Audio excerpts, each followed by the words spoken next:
353 ଜାତୀୟ ରାଜପଥରେ ଗଛ ପଡ଼ି ରାସ୍ତା ଅବରୋଧ। 7 ଘଣ୍ଟା ଧରି ଯାତାୟାତ ବାଧାପ୍ରାପ୍ତ। ନୂଆପଡ଼ା ଜିଲ୍ଲା କମନା ବ୍ଲକ ଅନ୍ତର୍ଗତ 353 ଜାତୀୟ ରାଜପଥ ଝାଳକୁସୁମଠାରେ ଗଛ ପଡ଼ି ରାସ୍ତା ଅବରୋଧ।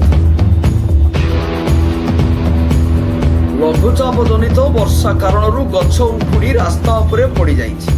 ଏହି ଜାତୀୟ ରାଜପଥରେ ଶହ ଶହ ସଂଖ୍ୟାରେ ଗାଡ଼ି ମଟର ଚଳାଚଳ କରୁଥିଲେ ମଧ୍ୟ ଭାଗ୍ୟବଶତଃ ଏଥିରେ କାହାର କୌଣସି କ୍ଷତି ହୋଇନଥିବା ଜଣାପଡ଼ିଛି। ପ୍ରାପ୍ତ ସୂଚନା ଅନୁସାରେ ମାତ୍ର ରାତ୍ର 2 ଘଟିକା ସମୟରେ ଏକ ବିରାଟ ବଡ଼ ଗଛ ଉପୁଡ଼ି ରାସ୍ତା ଉପରେ ପଡ଼ିଥିବା ବେଳେ ରାତ୍ର 2ଟା ସମୟରୁ ସକାଳ 9ଟା ପର୍ଯ୍ୟନ୍ତ ଦୀର୍ଘ 8 ଘଣ୍ଟା ପାଖାପାଖି ରାସ୍ତା ଅବରୋଧ ହୋଇ ଯାତାୟାତ ବାଧାପ୍ରାପ୍ତ ହୋଇଛି। ରାସ୍ତା ଉପରେ ଗଛ ପଡ଼ି ରହିଥିବା ବେଳେ ଦମକଳ ବାହିନୀକୁ ଖବର ଦିଆଯାଇଛି। ଦମକଳ ବାହିନୀ ଖବର ପାଇ ଘଟଣାସ୍ଥଳରେ ପହଞ୍ଚି ଦୀର୍ଘ ସମୟ ଧରି କଠିନ ପରିଶ୍ରମ ବଳରେ ଗଛ କାଟି ସଫା କରିଥିଲେ। ରାସ୍ତାରେ ଗଛ ପଡ଼ି ଅବରୋଧ ହେବା ଦ୍ୱାରା ଶହ ଶହ ସଂଖ୍ୟା ଭାରୀଯାନ, ବସ୍, କାର୍, ଗାଡ଼ି ମଟର ଅଟକି ରହିଥିଲା।